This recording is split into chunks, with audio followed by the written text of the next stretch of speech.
Students, आज हम लोग बायो 12 के फर्स्ट चैप्टर जो जीवों में जन्म या रिप्रोडक्शन इन ऑर्गेनिजम्स से रिलेटेड है उसी पर कुछ कंसेप्ट डेवलप करने की कोशिश करते हैं। स्टूडेंट्स, प्रत्येक ऑर्गेनिजम्स का जो भी ऑर्गेनिजम्स हैं उनकी लाइफ का टेन्योर फिक्स होता है। बर्थ से लेकर उनकी डेथ तक का जो लाइफ टाइम होता है उसी को हम लोग कहते हैं लाइफ स्पान। तो हर ऑर्गेनिज्म का लाइफ स्पान फिक्स है। एक क्वेश्चन दिमाग में आता है कि रिप्रोडक्शन की जरूरत क्यों पड़ती है? Why do organisms reproduce? इस पर थोड़ा विचार करिए, थोड़ा मंथन करिए और सोचिए कि ऑर्गेनिजम्स जो हैं उनको रिप्रोडक्शन की आवश्यकता ही क्यों पड़ी। जब हम लोग यह जान गए कि हर एक ऑर्गेनिज्म की लाइफ फिक्स है, कि एक लाइफ टाइम का एक टेन्योर है, उसी समय तक उसको जीवित रहना है, उसके बाद नए ऑर्गेनिज्म का आ जाना है। तो हर एक ऑर्गेनिज्म चाहे जो भी हो, चाहे वो एनिमल हो चाहे वो प्लांट हो, अपनी रेस को कंटिन्यू करते रहना चाहता है। तो रिप्रोडक्शन की जरूरत अपनी रेस को या अपनी स्पीसीज को कंटिन्यू करने के लिए ऑर्गेनिजम्स में होने वाला एक नॉर्मल प्रोसेस है। ये लाइफ को कंटिन्यू करते रहने के लिए जरूरत इसकी पड़ती है। अब अगर लाइफ को कंटिन्यू करते रहना है तो उसके लिए रिप्रोडक्शन होना है। इसके दो मेन तरीके हो सकते हैं। ब्रॉडली उसको हम दो टाइप्स में डिवाइड कर सकते हैं। एक को बोलेंगे एसेक्सुअल रिप्रोडक्शन और दूसरे को बोलेंगे सेक्सुअल रिप्रोडक्शन। एसेक्सुअल रिप्रोडक्शन और सेक्सुअल रिप्रोडक्शन का कंसेप्ट जानने के लिए इनके बीच में जो मेन डिफरेंस है उस पर अगर हम लोग अपना ध्यान ले जाएं तो इसका कंसेप्ट बिल्कुल क्लियर हो जाएगा। एसेक्सुअल रिप्रोडक्शन में जो फर्स्ट पॉइंट यहाँ पर मैंने लिखा है यूनिपेरेंटल, और सेक्सुअल रिप्रोडक्शन में लिखा है बाई पेरेंटल। इसका मतलब ये हुआ कि एसेक्सुअल रिप्रोडक्शन को करने के लिए एसेक्सुअल रिप्रोडक्शन से अपने ही तरह का ऑर्गेनिज्म रिप्रोड्यूस करने के लिए उस स्पीसीज को या उस पर्टिकुलर ऑर्गेनिज्म को एक ही पेरेंट की आवश्यकता पड़ेगी। That is asexual reproduction is uniparental. और सेक्सुअल रिप्रोडक्शन में लिखा है बाई पेरेंटल। बाई पेरेंटल का मतलब ये हुआ कि उस पर्टिकुलर स्पीसीज को या उस पर्टिकुलर ऑर्गेनिज्म को अपने ही जैसा दूसरा ऑर्गेनिज्म पैदा करने के लिए दो पेरेंट्स की आवश्यकता पड़ेगी। That is sexual reproduction is by parental. अब इसी पर आगे देखना, नेक्स्ट जो हमारा क्वेश्चन होगा वो इसी पर रिलेटेड होगा। ध्यान दीजिएगा इस पॉइंट पे कि एसेक्सुअल रिप्रोडक्शन में जो प्रोजेनीज बनेगी, प्रोजेनीज क्या होती हैं कि कोई भी ऑर्गेनिजम्स नेक्स्ट जनरेशन में जो अपने जैसा इंडिविजुअल बना देता है उसी को हम बोलते हैं प्रोजेनी। तो जो प्रोजेनीज बनेगी, progenies are genetically identical to parents. जो प्रोजेनी बनेगी वो जेनेटिकली आइडेंटिकल होंगी, किसकी तरह? बिल्कुल पेरेंट्स की तरह, उसमें कोई डिफरेंस नहीं आएगा। उसी को हम कह देते हैं क्लोन। क्लोन का मतलब बिल्कुल पेरेंट की फोटोस्टेट, फोटोकॉपी। और इसमें लिखा है progenies are genetically not identical to parents. शब्द यहाँ पे जेनेटिकली पर फोकस करिएगा कि सेक्सुअल रिप्रोडक्शन में जो प्रोजेनीज बनेगी that are genetically different from their parents. इस बात पे ध्यान अवश्य दीजिएगा। क्यों डिफरेंस आ रहा है इसको भी सोचिएगा कि यहाँ पे दोनों जो प्रोजेनीज बनी वो अपने पेरेंट्स के बिल्कुल सेम है, और यहाँ पे डिफरेंस क्यों आ रहा है उस पर हम लोग आगे भी चर्चा करेंगे। अब एसेक्सुअल रिप्रोडक्शन में gamete formation and fusion not involve. Gamete formation reproduction का एक प्रोसेस है जिसमें गैमीट्स का निर्माण होता है। उसको प्रोसेस को बोलते हैं गैमीटोजेनेसिस। तो gametogenesis is not essential in asexual reproduction, but in sexual reproduction gametogenesis and fusion of gametes, उसी को हम कहते हैं fertilisation. Fusion of gametes and gametogenesis is essential in sexual reproduction. इन दोनों पॉइंट्स को जब हम ध्यान देंगे तो एक क्वेश्चन नीचे दिया हुआ है कि which one of above is advantageous biologically.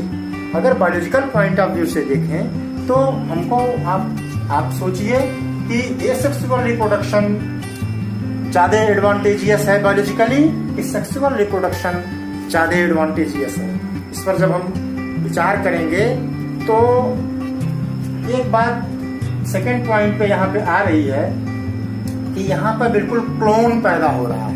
Clone का मतलब क्या हुआ? बिल्कुल सेम अपने पेरेंट्स के बिल्कुल उसी की जीरोक्स कॉपी यहाँ पे बन जा रही है। यहाँ पे जो प्रोजेनीज बन रही हैं वो डिफरेंट है from their parents.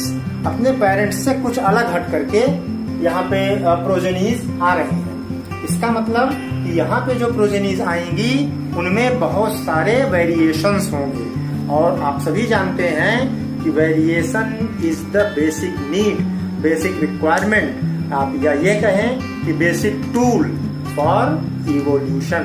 Organic evolution के लिए, स्पीसीज फॉर्मेशन के लिए, स्पीसीज डेवलपमेंट के लिए ऑर्गेनिजम्स में वेरिएशन इसेंशियल होता है।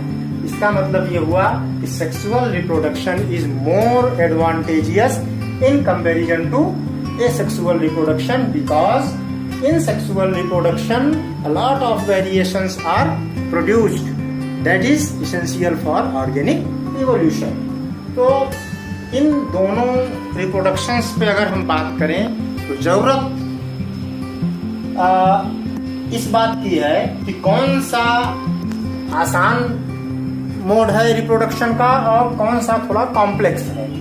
एसेक्सुअल रिप्रोडक्शन, इसमें बॉडी की वेजिटेटिव सेल या स्पेशल कोई अलग से सेक्स सेल इसमें नहीं बनती, जनरल बॉडी सेल्स ही नेक्स्ट जनरेशन को बना देती हैं। सिंपल टाइप ऑफ रिप्रोडक्शन है एसेक्सुअल रिप्रोडक्शन, जो कि कम डेवलप्ड और सिंपल ऑर्गेनिजम्स में ये पाया जाता है। सेक्सुअल रिप्रोडक्शन थोड़ा कॉम्प्लेक्स है, जो डेवलप्ड ऑर्गेनिजम्स हैं उनमें सेक्सुअल रिप्रोडक्शन पाया जाता है। अब कुछ ऐसे भी ऑर्गेनिजम्स हैं जिनमें सेक्सुअल और एसेक्सुअल रिप्रोडक्शन दोनों होता है। जो मोर एडवांस्ड हैं उनमें तो सेक्सुअल रिप्रोडक्शन ही होता है केवल, जो कम एडवांस्ड हैं, कम डेवलप्ड ऑर्गेनिजम्स हैं, उनमें एसेक्सुअल और सेक्सुअल दोनों टाइप के रिप्रोडक्शन होते हैं। तो कौन सा रिप्रोडक्शन कब होगा, इस पर भी थोड़ा दिमाग जा रहा है।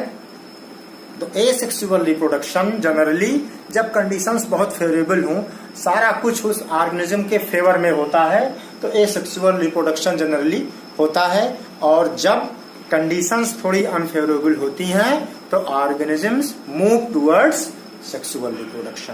तो ये दो काइंड के रिप्रोडक्शन हैं। तो अभी हम लोग एसेक्सुअल रिप्रोडक्शन पर इसमें और आगे चर्चा करते हैं कि एसेक्सुअल रिप्रोडक्शन का कौन कौन से तरीकों से हो सकता है ऑर्गेनिजम्स में। यहाँ पर कुछ हमने लिखा हुआ है।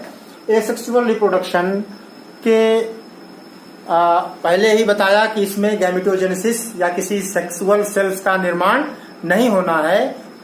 दो तरीका हो सकता है, एक तो बॉडी की जो जनरल सेल्स हैं, वेजिटेटिव सेल्स हैं, उनसे रिप्रोडक्शन होने लगे तो उसको हम बोल देंगे वेजिटेटिव रिप्रोडक्शंस, और उससे जो स्ट्रक्चर बनता है वेजिटेटिव प्रोपेग्यूल्स बोलते हैं, उससे रिप्रोडक्शन होता है। दूसरा, बॉडी की सोमैटिक सेल से ही, जो बॉडी की जनरल बॉडी सेल्स हैं, उन्हीं से ही कुछ स्पेशल स्ट्रक्चर्स बन जाएं। वो स्पेशल स्ट्रक्चर नेक्स्ट जनरेशन को कैपेबल हों पैदा करने के लिए, तो उसको भी हम एसेक्सुअल रिप्रोडक्शन कहेंगे। एक एग्जांपल यहाँ बहुत सारे दिए हैं। नंबर 1 पर लिखा हुआ है बाइनरी फिशन। बाइनरी फिशन नाम से ही दिख रहा है। बाइनरी फिशन में क्या होगा, एक अमीबा का इसमें एग्जांपल दिया हुआ है, यूनिसेलुलर ऑर्गेनिज्म प्रोटिस्टा और मोनेरा, ये यूनिसेलुलर ऑर्गेनिजम्स जनरली होते हैं, इनमें बाइनरी फिशन होता है।